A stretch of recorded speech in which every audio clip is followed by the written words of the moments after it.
Welcome to the real Monster D. That would be me.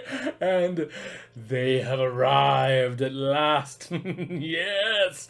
Get ready for the most beastly unboxing of all. For, as you may remember, I had an interview several episodes ago with Tim Clark, the creator of Boglins. And now those very Boglins have arrived at the monster lair. Oh, I hope you forgive me, for I already started a bit of the unboxing process. You understand, they needed to breathe. However, their individual boxes remain, so shall we explore the prizes from within? First, we'll start small. Each of the Boglins here came with a representative little pin. Check this out. Little teeny tiny pins. And the pins are on cards which mimic the actual cages. Is that not adorable? Bog pins, by the way. So here is a King Vlad pin, and here's one for King Dwark, and here's one for King Drool. One for each. Is that not lovely? So each one came with its own custom pin. Put these over here. Also, it came with this wonderful Boglin t-shirt, black and white, if you can see it. There we go. And you know I am all about the black t-shirts. If only Boglins were a band, perhaps they still can be. And now, of course, the three moments you're waiting for, the Boglins themselves. First, we'll start with this fellow in the middle, a newcomer to me, which is King Dwark. Look at that fellow in there. Can you see? Oh. And just look at these stylish cages. Say hello. Yes. So they come with very original naturalistic boxes, much like the originals. And they're even aerated on the top for extra ventilation. And of course they're made with the finest wood print and all. Is this not adorable? Now, King Dwark is new to me. I had two Boglins in my youth, but this fellow I had never owned before, so he's brand new. And Dwark, you're not going to bite me, I hope. But in addition to these fellows, he has these kind of little, he has these little horns, these little knob horns, and he now has three large prominent ones, which is a brand new addition to all of the they call them the Boglin Kings. They have three new horns atop their heads, so you can distinguish that they are now grown into the royal stature. So they keep a classic design, and yet they have managed to update them. So here is King Dwark. Next, I'll show you the wonderful, my old friend, King Vlad. Oh, he is not sad. He just looks blue, that is all. Yes, this was one of the original two that I owned. Isn't he delightful? Yes. And next, there is King Drool. Drool? Oh no. King Drool is gone. Where could that little King Drool possibly have gone?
Anyway, I suppose we could take advantage while he is and take a closer look at the packaging. So again, we have this, cage door, cage gate, if you will, the bars that opens and closes. There is this really cool sort of interior, like a bedding. It's meant to mimic like a grass or like a litter for a pet. And you see, I should note that there is a little bit of assembly required. There's a little hole in the bottom so you can control your little friend, but you have to actually cut the hole in yourself, which is cool. That is also required to help to remove the Boglins from their cage because they have the little sort of wires and sort of twisty ties that keep them still and stable, so shipping comes wonderfully. So as you can see with King Vlob's, uncut and cut. Also of note and interest is when you do cut this bottom, there's actually a secret compartment in here in between the actual bottom and the bottom of the interior. Inside there, you will find a few things. You'll find a set of instructions, which shows you how to, yes, because there is some assembly required. So to make them fit in here so nice and perfectly, they actually have their toys or their tails pre-detached, so you have to attach them yourselves. But it's a simple, sort of a two-part component, pretty self-explanatory. Next, it also comes with, it comes with the little plastic parts themselves, and then it also comes with these little, it's sort of a partial treasure map, as well as a little sort of a blurb about the respective king from which you pulled the little card from. So, yeah, hidden treasure inside the Boglins little lair here. So how wonderful is that? And yes, just like before, they have the working mouths and those wonderful, glowing, turning, shifting eyes. Yes. So, now, these Boglins are all available. They're out. You can order them online. You can find them in select store shelves. So, yes, I highly recommend if you're a fan of nostalgic 80s toys or little monsters or puppets or any of those sort of curious things, I cannot recommend enough that you fill your home with these friendly, fiendish Boglins. Hey kids, looking for giant, monstrous fun? Sign up for Kaiju Kids drawing classes. Each class is 4 sessions long, targets both basics in art and science, and fits around your schedule. Kaiju Kids is both education and entertainment for ages 6 through 12. Sign your Kaiju Kid up today. Also, join my Monster Fans Club for exclusive deals, activities, and sneak previews. You know that I have a massive amount of love for giant monsters, but I have a lot of love for tiny terrors as well. Be they gremlins, or critters, or munchies, or ghoulies, or puppets, or dolls, or hobgoblins, or... I feel like there's one I may be forgetting. Anyway, I, in celebration, wish to share with you 5 of what I like to call Infestation songs. These songs may not explicitly talk about any of these minuscule monsters here, but they certainly will put you in the mood and perhaps fit nicely over sort of a homemade trailer or montage clip, if you will.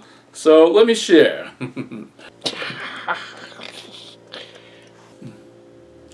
The first of these songs I have is called Murderous Horde, which can be found on the album Out of the Darkness by A Sound of Thunder.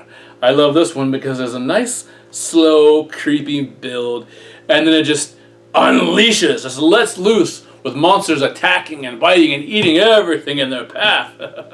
Puts me very much in mind of Critters. Next, I have Wind Up Toy by Alice Cooper. You can find this on his Hey Stupid album. Now, I happen to have this collected in this wonderfully used and worn triple feature set. But Wind Up Toy, it may mostly be about a child who has, let's just say, psychological disturbances, but there are references to him talking about tiny friends on the floor. It gives off to me very much like a Dolls kind of vibe. One of those sort of scenes where the child befriends these creatures. Oh, it could even put you in mind of Don't Be Afraid of the Dark. Something like that, where the child almost becomes friends with these monsters, but you know that probably is not a great idea. Next, we have from the band Raven, Savage and the Hungry. Now, they have multiple versions of this song, and my favorite comes off of this eclectic collection called Raw Tracks, which contains some sort of B-sides and alternate takes, as well as some live versions of songs. It is really a fun album to go through, but Savage and the Hungry is a studio recorded album. It is a retake from an older version of this song, and it just has this rabid ferociousness to it. You know, again, it could put you in mind of something like Gremlins or Critters, the sort of mad mayhem, these creatures just going in for food. Yes, so highly recommend this. Next, we have, let me see here, it's by Ross the Boss, and it is called Demon Holiday. And this one is fast and furious. It definitely puts me in the mind of something like Gate or Gate 2, you know, perhaps even Demonic Toys, something like that. Very evocative of those more monstrous thoughts. And last but not least, we have I'm a Marionette by Ghost. Actually, this was originally a song by ABBA, but Ghost covered this and made it oh so much creepier. And whenever I listen to this song, even though it does not have as much of a carousel sound as something like Secular Haze, it still reminds me of the very first thing that pops into my mind is Jester from the Puppet Master movies. As soon as I hear this song, I immediately think of Jester. So there you go. A puppet infestation right there. So, what do you think? How do you think about these infestation songs? Do you have any of your own that have crept into your collection? Feel free to share. In a monstrous mood for adult art fun, go to therealmonsterd.com for Atomic Adults. Choose your Zoom class type, date, and time. Atomic Adults is great for ages 18 and up, perfect for special clubs, bridal parties, other occasions, or just to get together with great distant friends and family. Reserve your Atomic Adult spot at therealmonsterd.com today. Also, sign up for my newsletter for exclusive specials and offers. Is all this talk about infestation starting to make you itch? Too bad, for I have one more horde to thrust upon you now.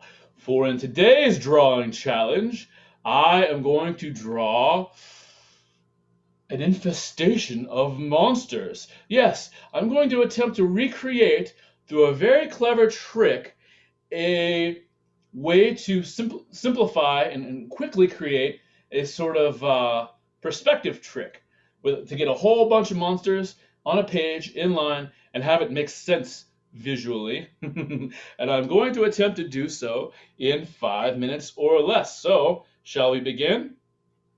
And now. Okay, timer has begun. First, I'm going to take out a light blue marker. Now, if you're drawing something like this, you might use a highlighter or even a pencil. And the first thing I will do is draw a straight line across the page. So this, I call this an eye line.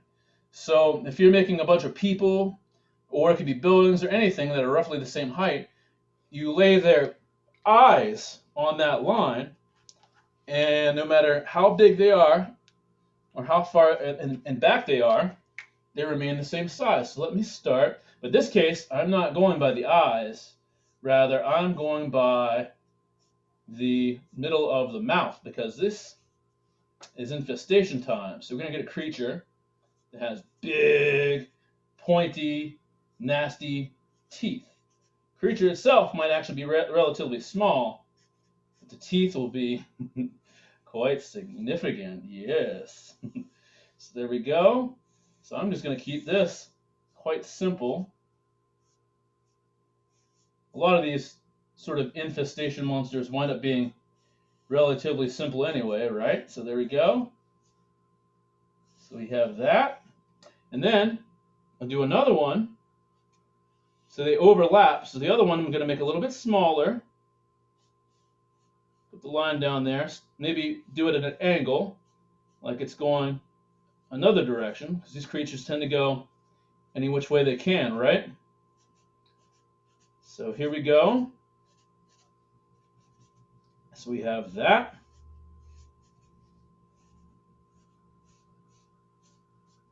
Here we go. And then I'm going to do another one. And it's really just repeating the same basic shapes again and again. And this will get a little more complex looking pretty quickly here.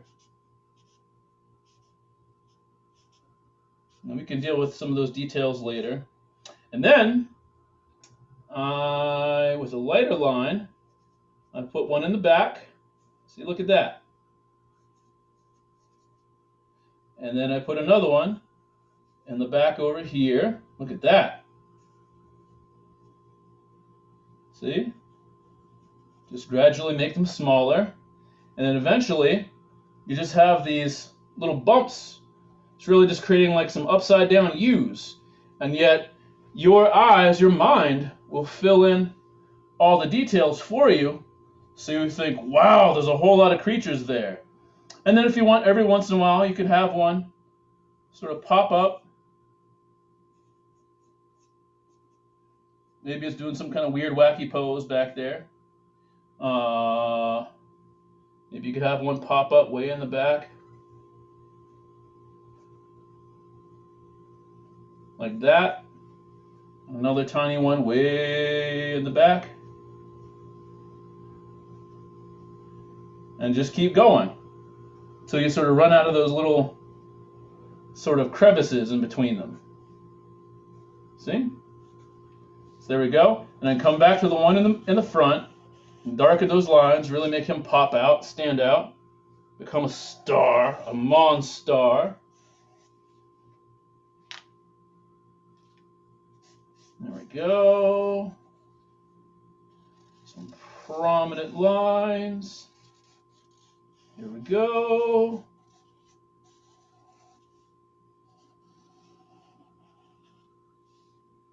There we go.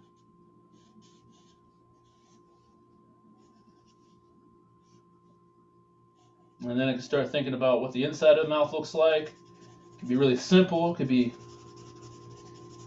there's a hole back there. Just a few short lines. You could add a little bit of like slime and saliva. Maybe that front one can look a little more disgusting than the others do. Maybe some bumps on the tongue. So once you get those details in the one on the front, that kind of helps just determine and fill in information for everything else. You know, people kind of just take your visuals, or sort of take your word for it, so to speak. All right. This little slime wall there. I'll make this guy's lines a little more prominent too. He's right up there. Make this guy a little darker too. Oh, look at that. Turn that off. little dart there, and we'll call this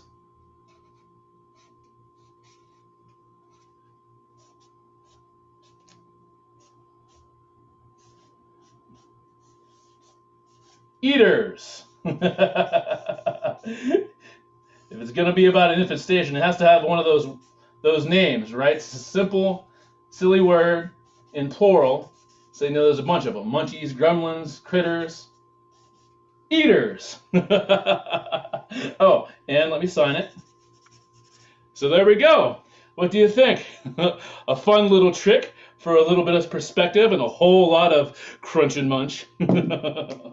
Well, if you did enjoy that drawing as well as the video entire, won't you please like this video, toll that bell, make sure you're subscribed so you can be ready, willing, and salivating for the very next episode of The Real Monster D. Stay monstrous! Hum.